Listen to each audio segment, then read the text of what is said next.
The great hall of the Galactic Council was quiet as High Elder Tejo walked to the center. The room was huge, with seats for all 53 alien species that ruled this part of space. Light from 3 suns came through the glass dome above. Tejo's old face was serious as he looked at the powerful aliens around him. "I come to you today with an important warning," Tejo said, his voice strong despite his age. "Our scouts have found a new space-traveling species on the edge of our galaxy. They call themselves humans." The room filled with whispers. New species were found often, but rarely did someone as important as Tejo speak about them. Counselor Juwu stood up. Her skin was almost see-through, catching the light as she moved. "What makes these humans special, Elder Tejo?" Tejo took a deep breath.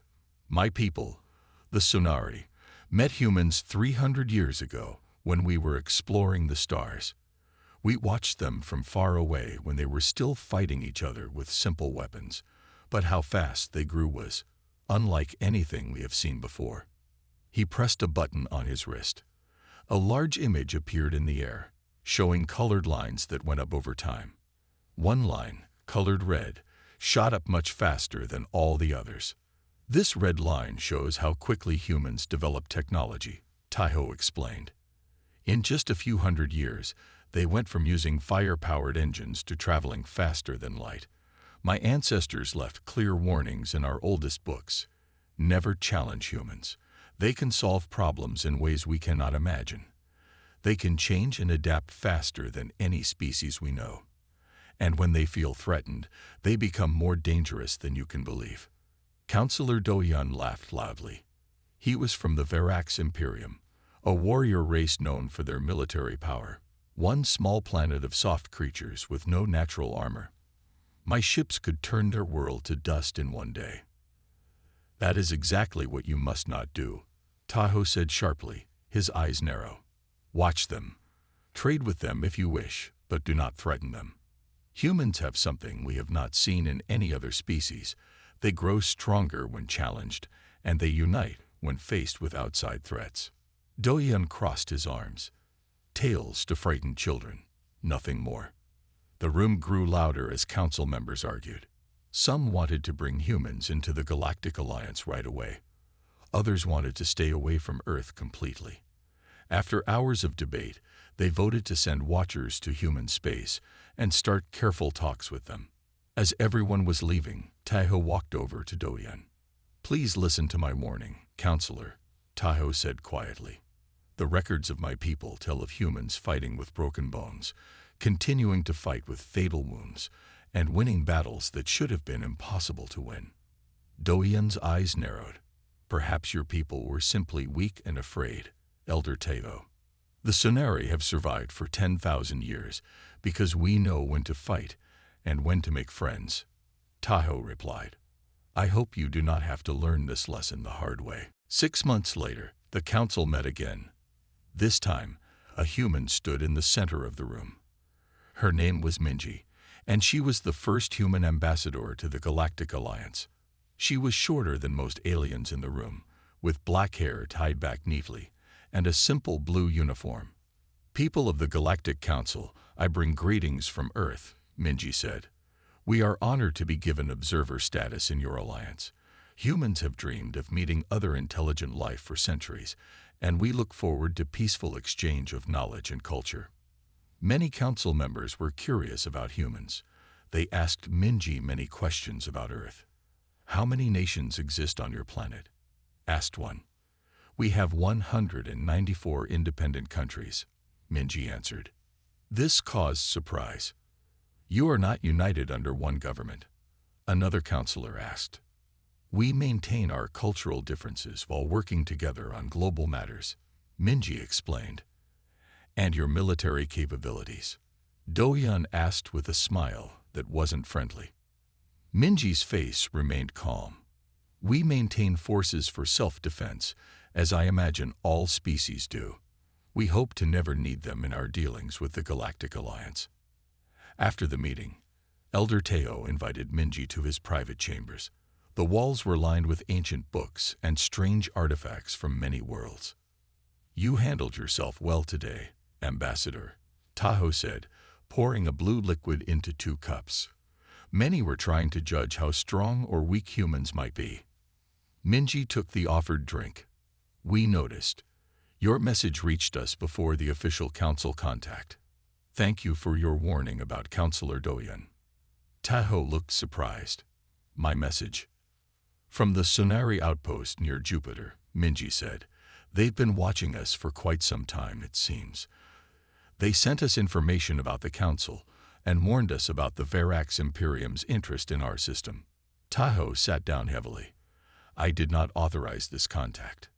I believe it was the Sonari scientists who made the decision, Minji said. They seemed concerned. They were right to be concerned. Tahoe sighed. Doyan has been gathering information about Earth's resources. Your planet has materials that are rare in our part of the galaxy. Minji nodded. We guessed as much. That's why we've been building up our defenses while also preparing diplomatic missions. We hope for peace but prepare for other possibilities. A wise approach, Tahoe said.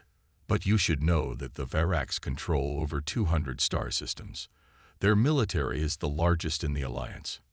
Numbers don't win wars, Elder Teo, Minji said simply. History has taught humans that lesson many times. I fear history is about to teach the Verax the same lesson. Tahoe replied. Minji's face grew serious. We've detected increased activity near our outer colonies. If the Verax are planning something, they should reconsider. Humans don't want war, but we will not shy away from one if forced. I will speak to the council again, Tahoe promised. Perhaps they will listen this time. As Minji left, Tahoe looked out at the stars. His people's oldest warnings echoed in his mind. Never challenge humans. They do not think like us. They do not fight like us. And they do not give up like us. He feared those words would soon be proven true in the worst possible way. 5 years passed since humans were welcomed into the Galactic Alliance as observers. In that time, Ambassador Minji had set up a human outpost on the Alliance's main space station. Humans were still new and strange to many alien species, but trade had begun between Earth and several friendly worlds. In his private war room aboard the Verax command ship, Counselor Doyan met with his top military leaders. Star maps glowed on the walls, with human territories marked in red. The humans have something we need, Doyan said, pointing to several planets in Earth's solar system. Their asteroid belt and outer moons are rich in rare metals our empire requires for our new weapons. More importantly, they've started sharing their artificial intelligence technology with the Kandar Republic. The Kandar were the main rivals of the Verax Imperium. This news made Admiral Heck frown deeply.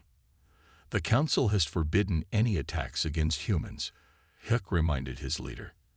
And there was that warning from the Sonari. Doyan waved his hand as if brushing away an insect. Old stories from a species that has grown weak and afraid. I've studied these humans carefully. They are divided by borders, by different beliefs, and by old conflicts. Their united front is just for show. General Gina looked worried. Our spies report otherwise, sir. Their history shows that even bitter enemies become friends when they face outside threats. A history of fighting with sticks and simple guns. Doyan laughed. We have technology hundreds of years beyond theirs. Their space fleet has barely 50 warships. Ours has thousands. After much talk, they made their plan. The Verax would arrange attacks on human mining stations that would look like the work of space pirates. When humans asked the Council for help, the Verax would offer protection in exchange for mining rights and technology. 1 month later, 3 human mining colonies went silent at the same time. When human rescue ships arrived, they found the colonies destroyed. Evidence at the scene pointed to the Skull Marauders, a group of pirates that most Alliance members didn't know were secretly working for Doyan. An emergency council meeting was called. The Great Hall was tense as Ambassador Minji stood in the center, her face calm despite the attacks on her people. These attacks show all the signs of the Skull Marauders, she said, showing images of the destroyed colonies. However, our investigation found something interesting. She pressed a button, and new images appeared in the air. These are Verax weapon signatures. And these, she pointed to another set of data, are Verax communication codes found in the pirates' computers. The room erupted in shock and angry voices. Do-hyun jumped to his feet. "These are lies," he shouted. "The humans are trying to turn the council against us because they know we are stronger." Elder Taeho stood slowly. "The evidence will be examined by neutral parties, Counselor. If what Ambassador Minji says is true, the Verax Imperium has broken our most important law, unprovoked aggression against another member species." Minji's voice remained steady. "Humanity does not want war. But we will defend ourselves. The Alliance Treaty requires all members to place sanctions on the Verax Imperium while this matter is investigated." Do-hyun's face turned dark with anger. "And if we choose not to accept these sanctions, will your handful of ships challenge the mighty Verax fleet?" "That would be unwise, Counselor," Minji said softly. "Is that a threat, Ambassador?" Do-hyun asked with narrowed eyes. "No," Minji replied. "That was a warning." 3 days later, before the council investigation was complete, Do-hyun launched what he called a defensive action against human territory. 50 Verax warships jumped into space near Earth's outer defense line. Their weapons were charged and ready. On the bridge of the lead Verax ship, Admiral Hike looked at the sensor readings with confusion. "There are no defense ships," he said. "Our scans show Earth's fleet is not here." "They must have fled," Do-hyun said with a smile. "Begin moving toward their Mars colony. We will take it as our first." "Sir," a crew member shouted, new contacts appearing all around us. The space around the Verax fleet suddenly filled with hundreds of small ships. They weren't military vessels but converted mining ships, cargo haulers, and even passenger ships, all armed with hastily added weapons. "They're sending civilians against our warships." Huck asked in disbelief. His question was answered when the first wave of human ships did something no Verax commander expected. Instead of firing weapons, the small ships accelerated to nearly light speed and rammed directly into the Verax vessels. The energy released from these impacts tore through the Verax shields like they weren't there. 20 Verax ships exploded in the first minute of battle. Meanwhile, on Earth, General Chunho addressed the United Earth Defense Council. The room was filled with military leaders from every nation on the planet. "The civilian volunteers have engaged the enemy," Chunho reported, his face grim. "They are buying us time with their lives. Our main fleet is now moving into position behind the Verax force." A woman from the European Alliance stood up. "The civilian ships, they knew this was a one-way mission." Every pilot volunteered. Chunho nodded. "When the call went out for the defense of Earth, we had 10 times more volunteers than ships available." Across human space, something remarkable was happening. Nations that had fought each other for centuries now shared military secrets and strategies. Private companies turned their factories to making weapons and ships overnight. Retired military personnel returned to service. Civilian captains volunteered for dangerous missions. Back on the Galactic Council station, Ambassador Minji addressed the emergency session. Many council members had seen the initial battle reports and were shocked by the human response. Humanity hoped to join the galactic community as peaceful partners. Minji said, her voice now hard as steel. "The Verax have mistaken our desire for peace as weakness. This mistake will not be made twice." Elder Taeho watched with growing alarm as reports came in hourly. The humans weren't fighting according to any normal rules of war. They adapted constantly, used unusual tactics, and seemed to work together with a unity that shocked many aliens who knew how divided Earth's nations had been. Most worrying of all, the humans showed no signs of seeking peace or surrender even when they suffered losses. When the Verax destroyed a human settlement on Mars, humans responded by destroying 3 Verax colonies. After the council session, Councillor Juwu approached Tahoe in the hallway. Her normally beautiful translucent skin was pale with worry. The humans fight like cornered animals, she said. They accept losses no other species would consider. They use tactics no war college would teach. How do we stop this before it spreads across the galaxy? Tahoe's old eyes looked tired. The time for easy answers ended when Doyon ignored our warning. Now we must hope the humans show more wisdom than we did. As they spoke, news arrived that the human main fleet had finally engaged the remaining Verax ships. The battle that followed would change the galaxy forever. 1 month after the first attack, the war between humans and the Verax Imperium had spread across 20 star systems. The Verax had expected a quick victory. They were wrong. Admiral Huck stood on the bridge of his new flagship. His old one had been destroyed in the first battle. Outside the viewports, he could see the Verax home fleet, nearly 500 warships gathered to defend their main world. "Status report," he ordered. General Neri stepped forward. "The humans have taken 7 of our outer colonies. Our mining operations in the Kelta sector are completely destroyed. We've lost contact with 30 supply convoys in the past week." "And our casualties?" Huck asked quietly. "Over 200 warships destroyed or captured," Neri replied. "At least 50,000 military personnel dead or missing." Huck's face showed no emotion, but inside he felt cold fear. How had it come to this? The humans were supposed to be primitive, with only a handful of ships.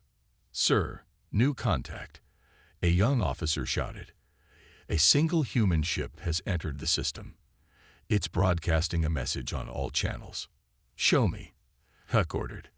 A screen lit up showing the human male in a simple black uniform.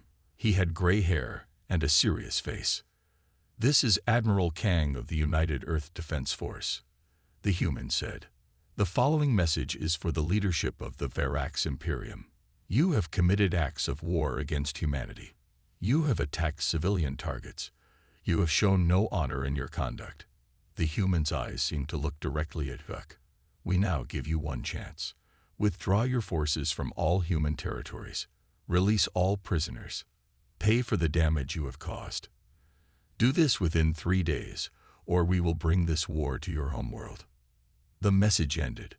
The Verax officers looked at each other in disbelief. "1 ship," General Neri laughed. "They send 1 ship to threaten our entire home fleet." Huck didn't laugh. "Where is the ship now?" "It jumped away after delivering the message," an officer reported. "Alert all commands," Huck ordered. "I want our best ships protecting the homeworld. The humans are planning something." On Earth, in the underground war room of the United Earth Defense Force, Admiral Kang met with the military leaders of Earth's nations. Large screens showed the positions of both human and Verax forces across the galaxy. "The message has been delivered," Kang said. "Now we prepare for their answer." General Chuno pointed to a star map. "The Sonari have provided us with detailed information about Verax defenses. Their home system has a fleet of 500 warships and planetary shield generators." "Can we break through?" asked Director Suk of the Global Science Division. "Not with conventional weapons," Chuno admitted, "but we don't plan to use conventional weapons." Suk nodded and pressed a button. A hologram appeared showing a new type of ship. It was small and seemed to be mostly engine. "Project Firefly is ready," she announced. 100 units have been completed. The pilots are all volunteers who understand this is a one-way mission. Admiral Kang looked at the faces around the table. "Are we agreed on this course of action? There will be no going back." One by one, the leaders nodded. The decision was made. Meanwhile, on the Galactic Council station, Ambassador Minji met privately with Elder Tahoe. The old Sonari looked tired and worried. "The council is in chaos," Tahoe said.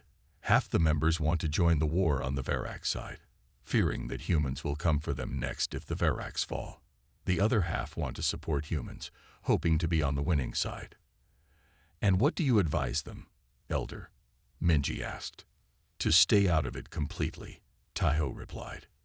"This war has already shown that humans fight like no species we have ever seen. The Verax have lost more ships in 1 month than in their last 3 wars combined. Minji nodded. We offered peace. They chose war. What will happen now? Tahoe asked. Will you destroy the entire Verax civilization? No, Minji said firmly. Humans are not monsters. We want the fighting to end. But we will make sure the Verax can never threaten us again. How? Tahoe asked. Their home fleet is the largest in the galaxy. Minji's face was calm, but her eyes were hard. You'll see soon enough. 3 days passed. The Verax gave no answer to the human demands. Councillor Doyun refused to even consider surrender. On the 4th day, sensors around the Verax homeworld detected hundreds of small objects jumping into the system. They were too small to be warships, and they moved too fast for the Verax defenses to target effectively. On his flagship, Admiral Tuck watched in confusion. What are they doing? These craft carry no weapons our sensors can detect. Then he understood. The small human ships weren't trying to attack the Verax fleet. They were flying directly into the sun at the center of the Verax home system. Stop them, he shouted, but it was too late. The first of the human ships, carrying devices, later known as stellar disruptors, plunged into the sun. For a moment, nothing happened. Then a massive solar flare erupted from the surface, 1,000 times larger than any natural flare. It reached out like a fiery hand toward the Verax homeworld. More human ships dove into the sun, each one triggering new eruptions.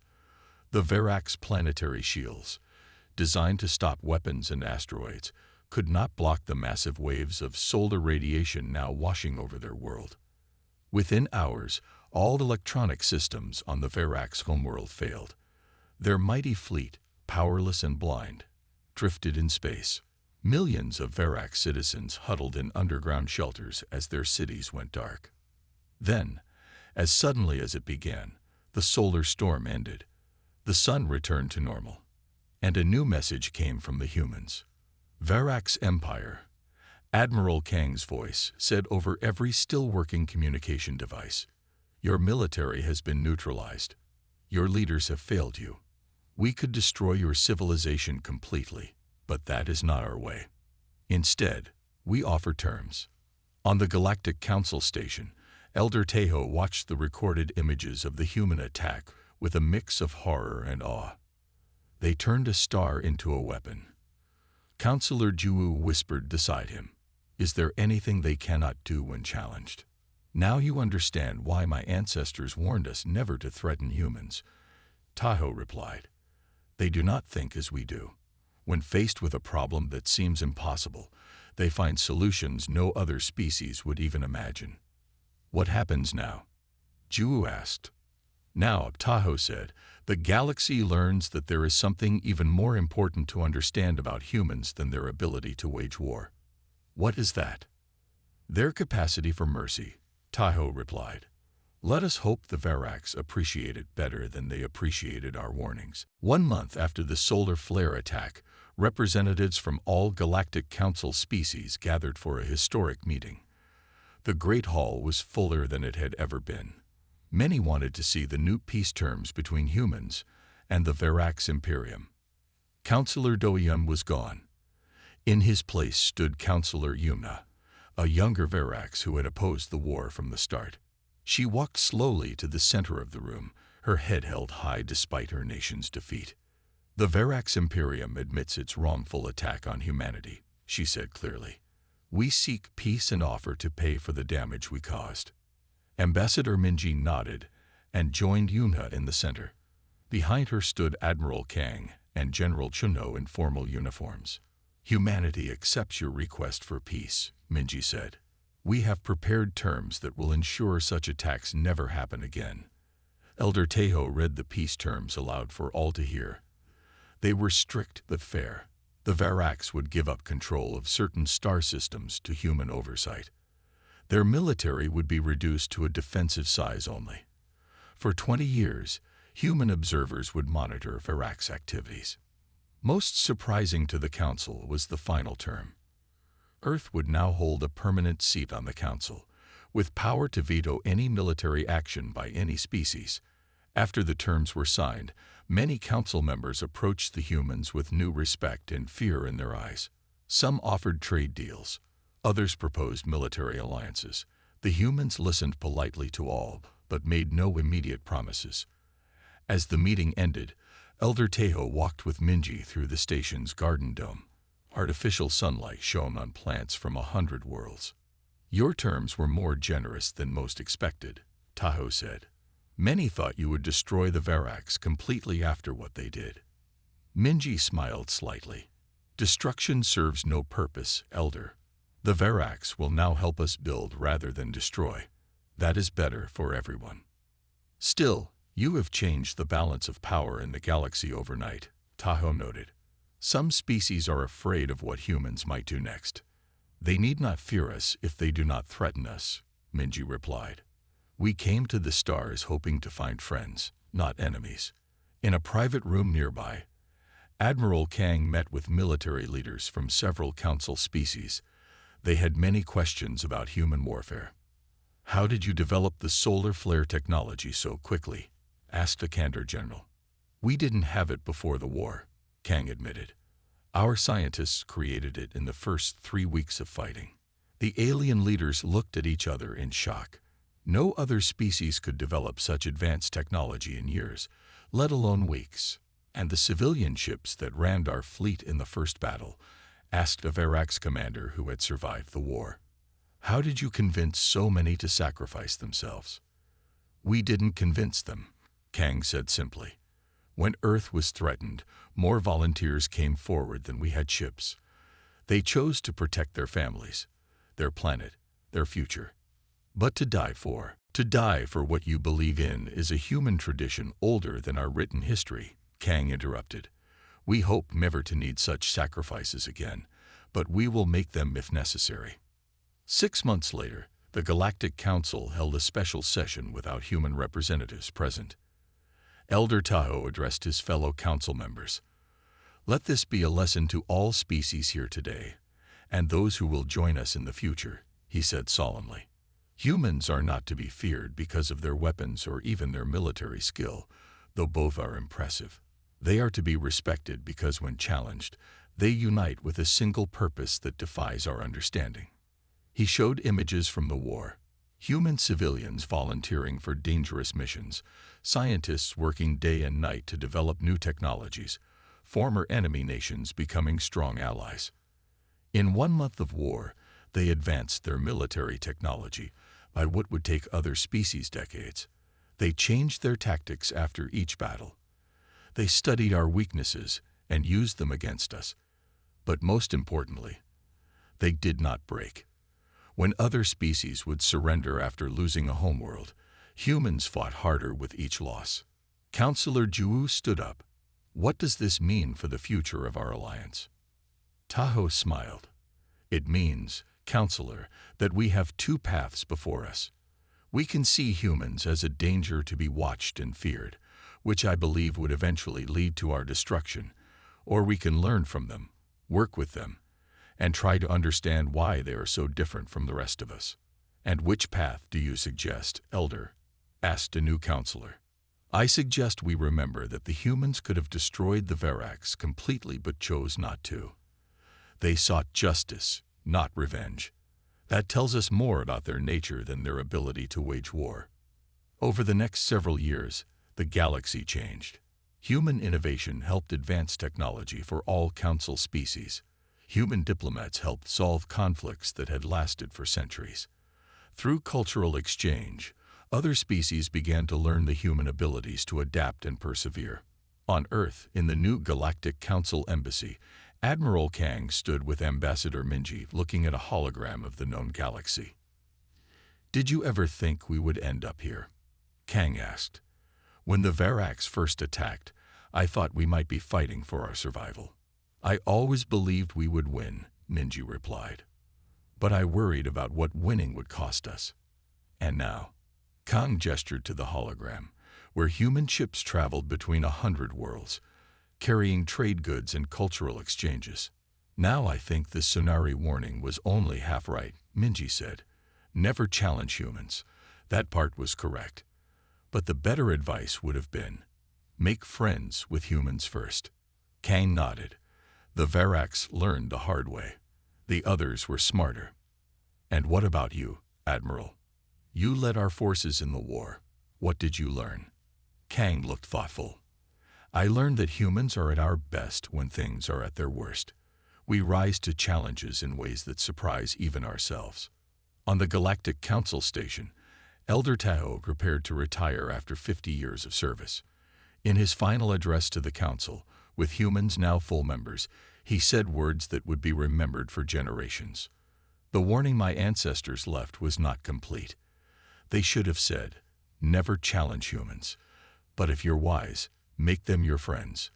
By challenging humans, we discovered not an enemy to be feared, but the ally we always needed. As he finished speaking, the council chamber filled with applause from 100 different species. In the front row, Ambassador Minji smiled and nodded to the old Sonari, who had tried to warn the galaxy long before anyone would listen. The stars themselves seemed brighter now that humans had joined the galactic community, not as conquerors, but as teachers, defenders, and friends to all who sought peace.